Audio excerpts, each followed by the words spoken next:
Day 2.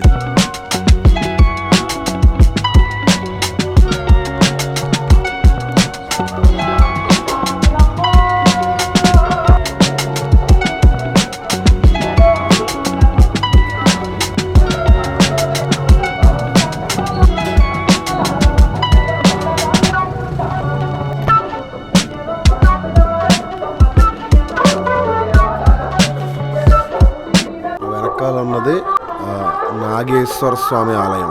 ప్రస్తుతానికి వెనకాల full songs వస్తున్నాయి. ఏమి మాట్లాడలేకపోతున్నాను కానీ చాలా మహిమాన్వితమైన క్షేత్రం. ఇక్కడ పాము పుట్ట మీద శివలింగం ప్రతిష్ఠించారు. స్వయంభూలింగం. సర్పాలకి చాలా ఫేమస్. అంటే సర్పానికి సంబంధించి, అంటే సర్ప నాగులకు సంబంధించి చాలా స్టోరీస్ జరిగాయి ఇక్కడ. సో మేము ఉండేది ఈ చైర్మన్ ఛాంబర్లో మాకు ఇచ్చారు. బాగానే ఉంది, ఒక సింగిల్ రూము. ఇదన్నమాట చుట్టూ లొకాలిటీ ఇలా ఉంటుంది. ఏసీ ఉంది మాకు ఇచ్చిన దాంట్లో. సో ఇది మాకు ఇచ్చే వసతి ఇలా ఉంటుందన్నమాట.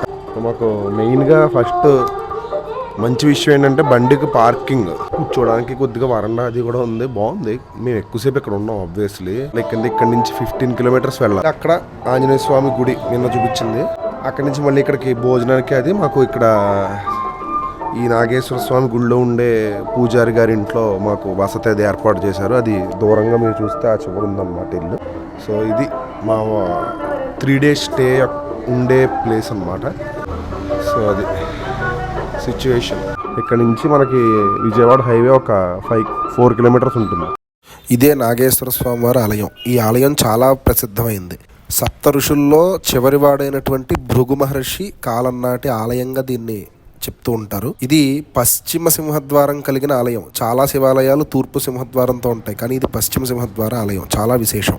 అయితే 1300 శతాబ్దం 1400 శతాబ్దం మధ్యలో రెడ్డి రాజులు పరిపాలించిన సమయంలో 2 దున్నపోతులు కొట్లాడుకుని ఈ కోనేరులో పడి చనిపోతే ఆ కోనేరులో నీరంతా కూడా రక్తవర్ణం, అంటే ఎర్రగా అయిపోవడం చేత ఆ రెడ్డి రాజులకి స్వామివారు కల్లో కనపడి, నేను ఈ కోనేరులో లింగ రూపంలో ఉన్నాను, నన్ను బయటికి తీసి ప్రతిష్ఠించండి అని చెప్తే అప్పుడు వాళ్ళు ఆ లింగాన్ని తీసి ప్రతిష్ఠించారు. అందుకే ఇది స్వయంభూ క్షేత్రం. ఈ క్షేత్రంలో ఇంకో గొప్పతనం ఏంటంటే ఇది స్ఫటిక లింగం.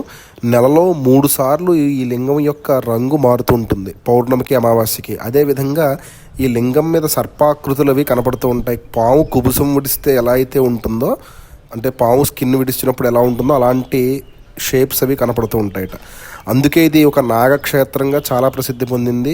సంతాన సమస్యలు, అటువంటి కాలసర్పదోషాలు ఏమన్నా ఉంటే ఈ క్షేత్రానికి వచ్చి స్వామికి అర్చన చేసుకుంటే చాలా విశేషమని ఇక్కడ ప్రధాన అర్చకులు చెప్పారు.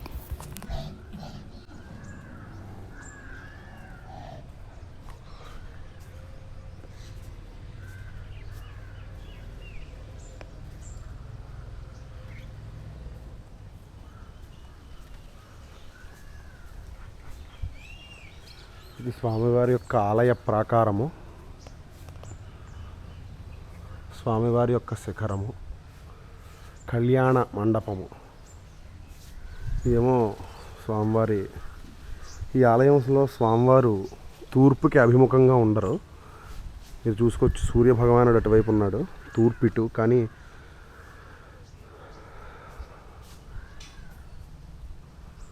ఇక్కడేమో రమాసమేత సత్యనారాయణ స్వామివారు ఉన్నారు. ఉత్తరాభిముఖుడై ఉంటాడు, పశ్చిమాభిముఖుడై ఉంటాడు స్వామి ఇక్కడ. ఇది యాగశాల.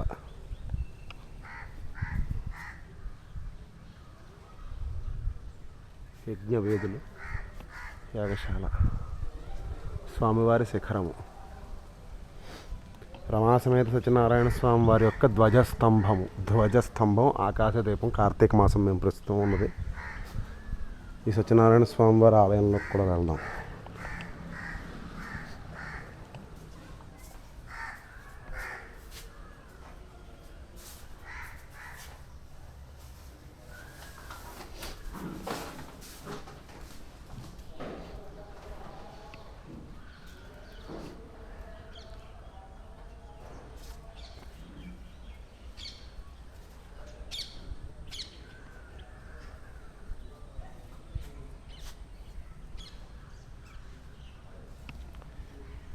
నవగ్రహ మండపం, నవగ్రహ దేవాలయం.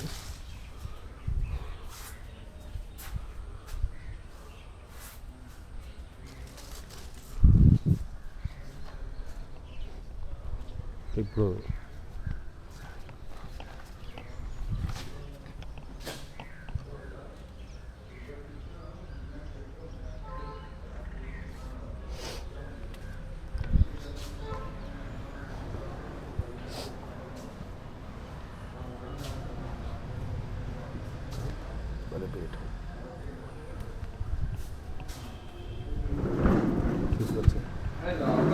లోపలిది జస్ట్ బయటే ఊరికి నెల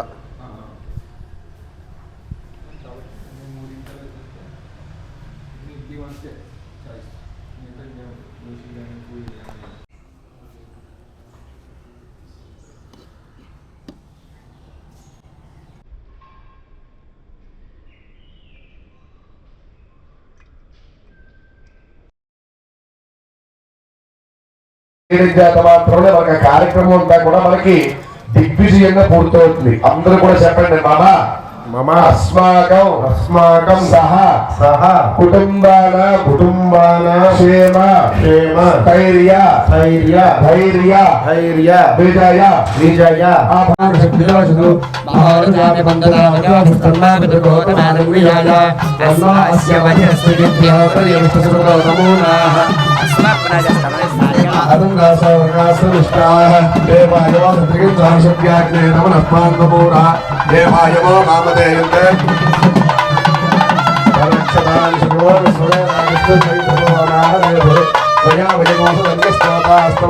దీన్నే ధ్వజం అంటారనమాట. అంటే ఫ్లాగ్. ఒక్కొక్క దేవతకి ఒక్కొక్క ధ్వజం ఉంటుంది. అమ్మవారికి సింహధ్వజం ఉంటుంది, సింహం ఉన్న ఫ్లాగ్ పెట్టాలి. ఈశ్వరుడికి వృషభం, అలాగా ఆంజనేయ స్వామికి ఒంటె.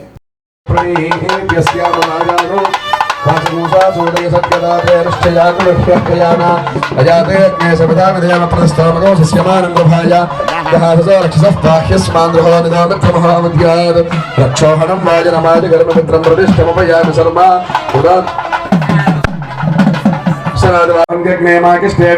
దర్శీత్ ఉదగ్నే స్వర్గమిత్రాగు హోసదా దిగ్మహేతే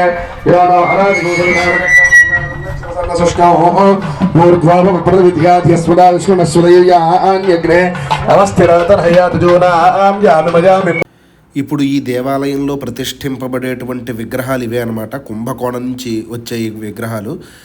ఇగో ఒకటి ఆంజనేయ స్వామి, ఒకటేమో కుమారస్వామి, ఒకటేమో గణపతి. వీరికి ఇలాగా కళ్ళన్నీ మూసేస్తారు. సుముహూర్త సమయంలో మాత్రమే ఈ కళ్ళు తీసి ఆ ముఖావలోకనం చేస్తారు. బ్రహ్మణి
మందు లేకపోతే గ్యాస్ రావడానికి మందులు వేసుకోకుండా జీవితాంతం బతకడం ఆయుష్యుడు.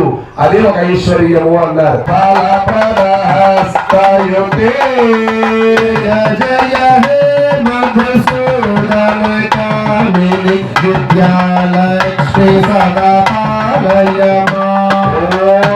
విద్యాలక్ష్మీ దేవతాయే నమో నమః స్వాహా.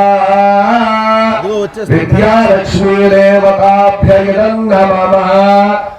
ఏమండి, ప్రతి మనిషి కూడా ఒక్కొక్క అమ్మవారికి దండం పెట్టుకుంటూ ఉంటాడు. ఇష్టదేవత ఆంజనేయ స్వామికి దండం పెట్టుకుంటారు, రాముల వారికి దండం పెట్టుకుంటారు, అయ్యప్ప స్వామికి దండం పెట్టుకుంటారు. ప్రతి మనిషి కూడా తలుచుకునేటువంటి అమ్మవారు ఎవరో తెలుసా? ప్రతి నిత్యము కూడా ధనలక్ష్మి. ఎవరైనా సరే మా ఇంటికి రా అమ్మా, మా ఇంటికి రా అమ్మా అని అడుగుతుంటారు. ఆవిడ వద్దనేటువంటి వాళ్ళు ఎవరు ఉండరు. మరి ఆవిడ రావాలంటే ఎలా ఉండాలి? మనం గట్టిగా తెలవాలి ఆవిడ్ని. పక్క వాళ్ళు ఏదో అనుకుంటారు, రామచంద్రరావు గారు ఏదో అనుకుంటారు, లేకపోతే ఇక్కడ వాళ్ళు ఎవరో మనం అలుస్తున్నాం అనుకుంటారు. గోవిందా అనాలి, అమ్మవారి నామం భగవంతుడికి మనం చెప్పాలి. ఆ చెబితేనే ఆర్తిగా అమ్మవారు వస్తుంది. లేదనుకోండి, ఇక్కడ నా అవసరం లేదు, మా అక్కగారిని పంపిస్తాను, వాళ్ళ అక్కగారిని పంపిస్తాను. వాళ్ళ అక్కగారు ఎవరో తెలుసా మీకు? లక్ష్మీదేవి వాళ్ళ అక్కగారు. తెలీదా? అంటే మీరు అందరూ లక్ష్మీ కటాక్షం ఉన్నవాళ్ళు కాబట్టి వాళ్ళ అక్కగారు తెలియదు. వాళ్ళ అక్కగారు త్యాసలక్ష్మి అన్నమాట. ఆవిడ పంపిస్తుంది. మన ఇంట్లో శుచి, శుభ్రత, భగవత్ నామం, భగవతి యొక్క అమ్మవారి నామస్మరణ, భగవంతుడికి దీపం లేని చోట ఏముంటుందయ్యా అంటే దరిద్రంతో కూడినటువంటి అలక్ష్మి అమ్మవారు ఇనప కుర్చీ మీద, ఇనప సింహాసనం మీద కూర్చుంటుంది ఇంట్లో. మరి ఆవిడ వెళ్ళిపోవాలని, మా ఇంట్లో నుంచి వెళ్ళిపోవాలి అంటే ధనలక్ష్మి ఆగమనం జరగాలి, ఆ లక్ష్మి తిరోగమనం జరగాలి. అలాంటి ధనలక్ష్మి అమ్మవారికి నమస్కారం చేయండి. చక్కగా అందరూ కూడా చక్కగా కరతల ధ్వానాలతో అమ్మవారిని పిలవాలి. ఓం ధిమి ధిమి ధిమ్ ధిమి ధిమ్ ధిమి ధిమ్ ధిమి ధిమ్ దుబినాద సుపూర్ణమయే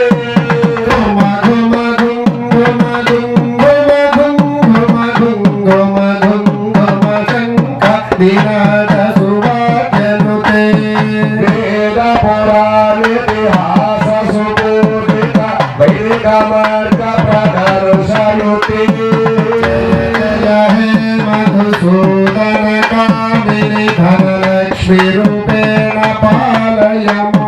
జయ జయ ధనలక్ష్మి రూపే.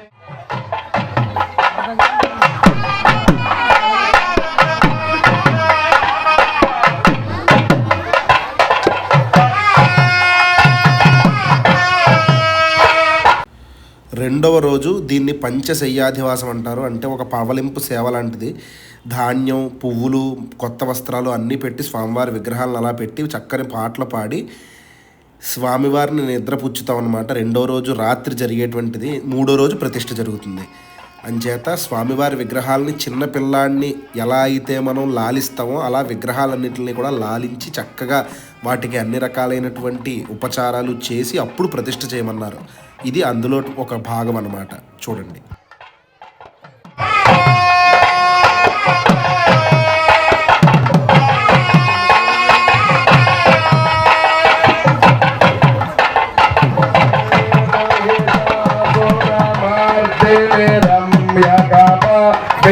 శైలసుతే జయ జయ హే మహిషాసురమర్దిని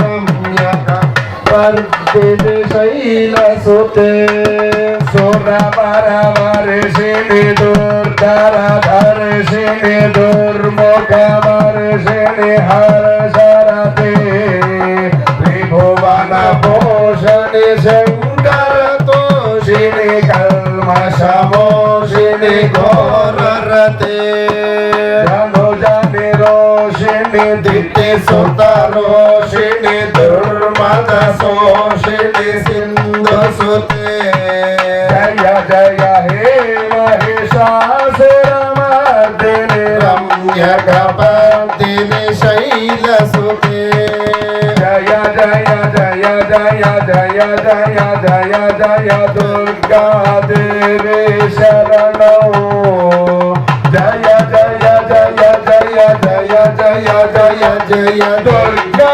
దేవి శరణాయ జనకరాజ మనోహరాయ మామకాభీష్టనాయ మహిత మంగళం శ్రీచారు కుంకుమోపేత చర్చితాయ హారకటక శోభితాయ భూరి మంగళం దేవాయ వేదాయ సుజన చిత్తగామితాయ శుభగ మంగళం సముదల హృదయ తామరస నివాసాయ స్వామి భద్రగేవరాయ భయ మంగళం లలిత రత్న కుండలాయ తులసీవన మాలికాయ జలజ సదేహాయ చారు మంగళం దేవకీ పుత్రాయ దేవదేవోత్తమాయ భావజా గురువరాయ భవ్య మంగళం సీతారామచంద్ర రామచంద్రాయ జనకరాజ మనోహరాయ మామకాభీష్టదాయ మహితమంగళం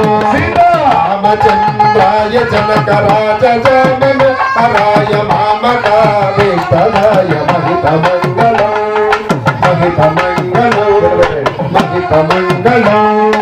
అందరూ నమస్కారం చేసుకుంటూ చెప్పండి. ధర్మస్య ధర్మస్య జయోస్తు జయోస్తు అధర్మస్య అధర్మస్య నాశం.